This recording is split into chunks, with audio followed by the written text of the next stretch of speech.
Hi students, so go to PhET, type PhET in Google, PhET. The first link, phet.colorado.edu, will show up.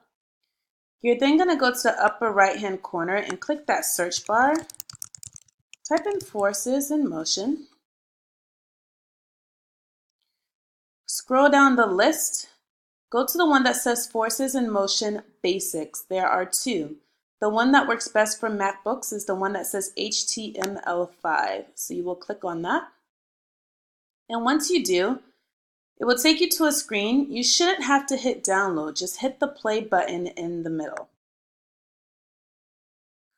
Once you do that, it's going to load. I already have mine up, so once it loads, it will take you here. Click on the motion box, and we want to make sure all of our quantitative data is showing. So to do that, go in the upper right-hand corner, click all four boxes.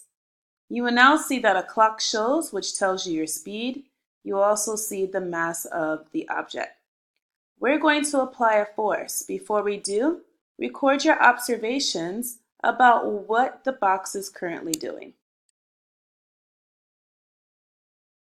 Now we're going to apply a force of 150 newtons. Make observations about the speed.